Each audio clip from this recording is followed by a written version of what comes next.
ಇಂದಿನಿಂದ ಸಿದ್ದು ಸರ್ಕಾರದ ಬಜೆಟ್ ಅಧಿವೇಶನ ಆರಂಭ ಆಗಲಿದೆ.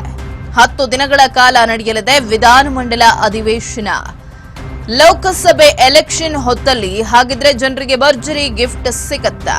ಇಂದು ಜಂಟಿ ಸದನವನ್ನ ಉದ್ದೇಶಿಸಿ ರಾಜ್ಯಪಾಲರು ಭಾಷಣವನ್ನ ಮಾಡ್ತಾರೆ.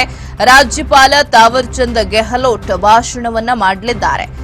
ಸರ್ಕಾರದ ಸಾಧನೆ ಮತ್ತು ಮುಂದಿನ ಯೋಜನೆ ಕೂಡ ಅನಾವರಣವಾಗಲಿದೆ. ನಾಳೆಯಿಂದ ರಾಜ್ಯಪಾಲರ ಭಾಷಣ ಮೇಲೆ ಸದನದಲ್ಲಿ ಚರ್ಚೆ ಆರಂಭ ಆಗತ್ತೆ.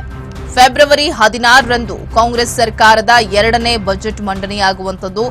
ಈ ಬಾರಿಯ ಸಿದ್ದು ಬಜೆಟ್ ಮೇಲೆ ಅಪಾರ ನಿರೀಕ್ಷೆಯನ್ನ ಇಟ್ಕೊಂಡಿದ್ದಾರೆ ಸಾರ್ವಜನಿಕರು. ಹಲವು ವಿಧೇಯಕಗಳ ಮಂಡಿಸಿ ಒಪ್ಪಿಗೆ ಪಡೆಯಲಿದೆ ಸರ್ಕಾರ. ಬರ ಪರಿಹಾರ, ರೈತರ ಆತ್ಮಹತ್ಯೆ ಅಸ್ತ್ರವನ್ನ ಮಾಡಿಕೊಳ್ಳೋದಕ್ಕೆ ಬಿಜೆಪಿಗರು ಪ್ಲಾನ್ ಅನ್ನ ಮಾಡ್ತಿದ್ದಾರೆ. ಇನ್ನು ಮೈತ್ರಿ ಪಕ್ಷ ಬಿಜೆಪಿ ಜೊತೆ ಹೋರಾಟಕ್ಕೆ ಜೆಡಿಎಸ್ ಕೂಡ ಧುಮುಕಲಿದೆ.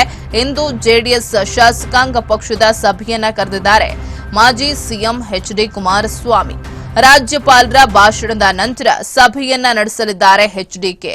ಈ ಬಾರಿ ಬಜೆಟ್ ಬಗ್ಗೆ ಜನರು ಕೂಡ ಬಹಳಷ್ಟು ನಿರೀಕ್ಷೆಯನ್ನ ಇಟ್ಕೊಂಡಿರುವಂತದ್ದು. ಇವತ್ತಿನಿಂದ 10 ದಿನಗಳ ಕಾಲ ವಿಧಾನಮಂಡಲ ಅಧಿವೇಶನ ನಡೆಯುತ್ತೆ. ಇವತ್ತು ರಾಜ್ಯಪಾಲರು ಭಾಷಣವನ್ನ ಮಾಡ್ತಾರೆ. ಸರ್ಕಾರದ ಸಾಧನೆ, ಇದುವರೆಗಿನ ಸಾಧನೆ ಹಾಗೆ ಮುಂದಿನ ಯೋಜನೆಗಳೇನು ಅವೆಲ್ಲವೂ ಕೂಡ ಅನಾವರಣಗೊಳ್ಳುತ್ತೆ.